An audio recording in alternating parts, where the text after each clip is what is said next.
Stay with telecom, and at a time when the opposition has been training its guns on Telecom Minister A. Raja, DMK Chief Karunanidhi met with the Prime Minister as well as Sonia Gandhi in the capital today.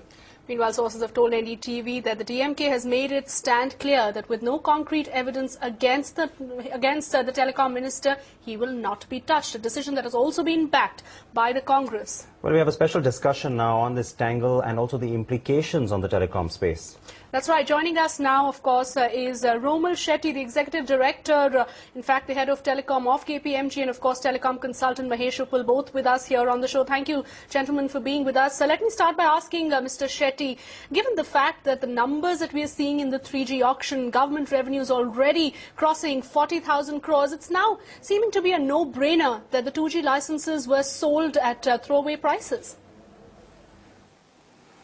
Yeah, see, I think 1,650 crores obviously was something which was of a very, I think there was no proper determinant of how did you actually arrive at a price like that, which meant, and that too after so many years. So it's very clear. I mean, whenever you trade spectrum, or whenever you auction spectrum, it always makes sense to do it from an auction route.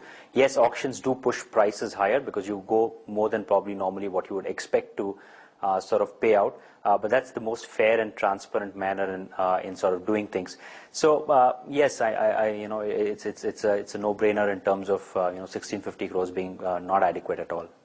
All right, having said that, Mahesh Uppal, let me bring you into this discussion. We have a lot of our viewers writing into us and saying that, the government can't have double standards. On the one hand, you had a case where Shashi Tharoor was asked to step down. You should also have the telecom minister being shown the door. But I'm not going to ask you whether you think that's the right way forward. But should there be a symbolic step now which sort of, at least sets this into the right as opposed to being in the wrong as it is?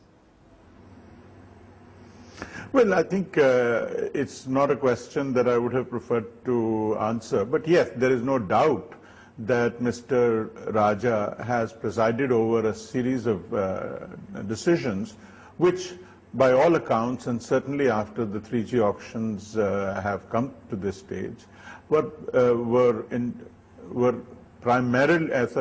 prima facie not objective. It is very clear that the price that was charged for India is in fact lower than the price we now have currently for just Delhi alone. So clearly Mr. Raja is guilty of having not bothered to find out what the price of that spectrum was. And I think, as I've mentioned elsewhere, I think Mr. Raja's job was not to take refuge in that this is how we did it before, but to recognize that there was a problem and fix it. So I don't think even his defense that this was how we gave away spectrum in the past and this is how I've done it and this is policy is good enough defense.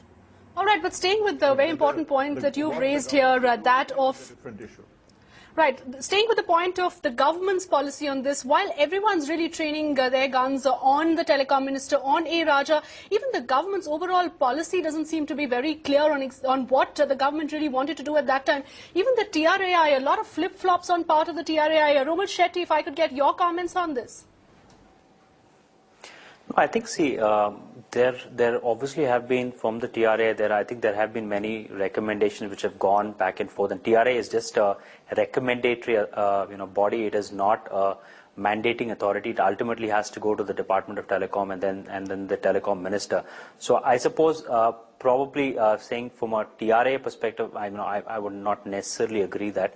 But I think because they can only recommend certain things, and if the government doesn't accept it, or the DOT and Telecom Ministry doesn't accept it, so be it.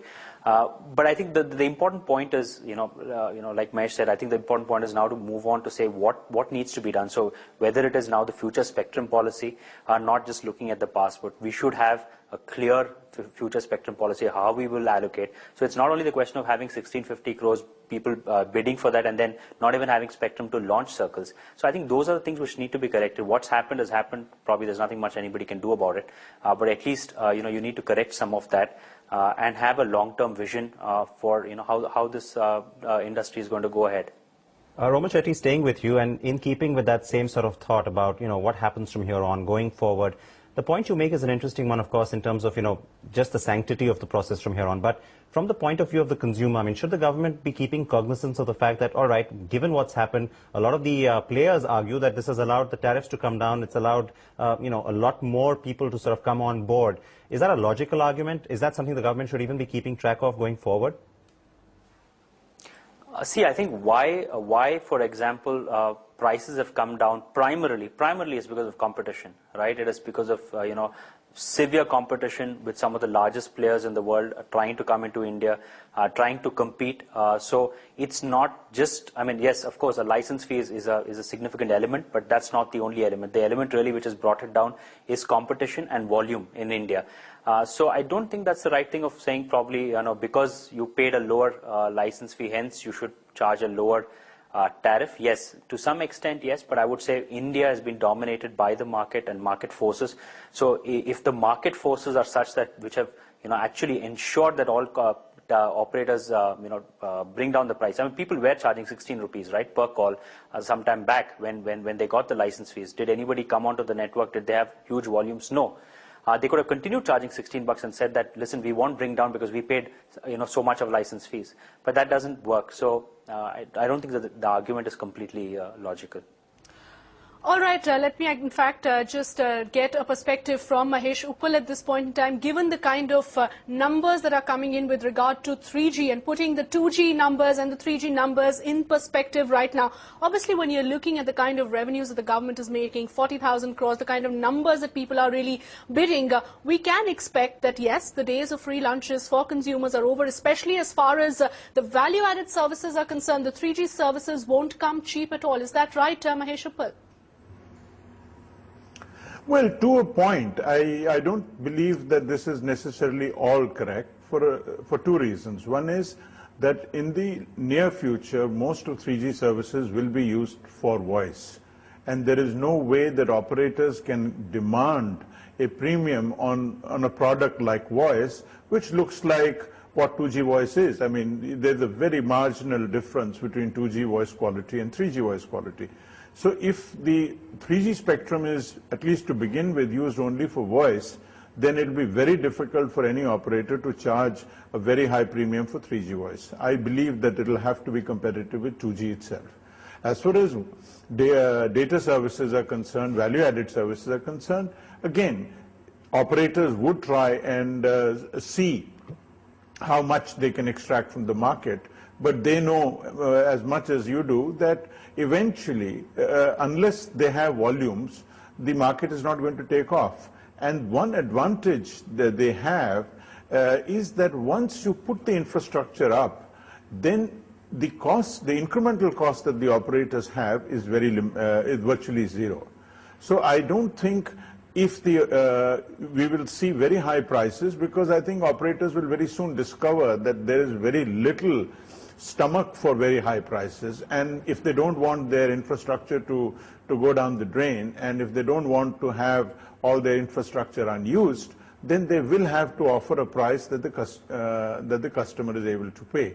So my feeling is that irrespective of what the operators pay for the spectrum, and irrespective of how much they would want to recover their costs from consumer tariffs, there is only a point to which this can work. The customer tariffs can just not be exorbitant, because it will be counterproductive for the operators themselves. Right. So I think we should be careful about speculating that we are going to have some exorbitantly priced 3G services. It will work. It will help no one at all, neither consumers nor operators. Right, and we can also assume in a sense that once those subscriber numbers go up, perhaps that will drive some of these tariffs down. But let's try and sort of wrap this up, gentlemen, and I would like to get a sense from both of you, very briefly, just the way forward. I think we had, of course, Romal mentioning it just a short while ago, but something like what happened with the 2G licensing, you do have a telecom regulator, you do have the opposition making noise now, which is much after the event. How do you prevent something like this happening in the future? So should there be some regulatory process? So I think, obviously the regulatory process is, I think there is a regulatory process, but I think there should be a proper transparency in the whole way this is decided. right? So I think that's something which needs to be made very, very clear of if tomorrow, I mean, there is going to be one more auction which will happen in the future. There will be more 3G or 4G licenses, doled out. So there has to be a clear process laid out, clearly transparent, and everybody should understand how this exactly works. I think that's something which will, put an end to any of the speculation about wrongdoings and other things. Right, Mahesh Uppal, do you agree with that? Well, to a large extent, yes. And I think one of the positives of this auction is that whether Mr. Raja or his successors like it or not, whether the regulators like it or not, at least once the price of spectrum, at least the orders of magnitude of what the price of spectrum is, has now been established. And I think it's going to be virtually impossible for anybody to now argue in future that spectrum should be allocated or priced on an administrative basis. Everyone knows that the price that we have charged when we let bureaucrats do it was a ridiculously low price.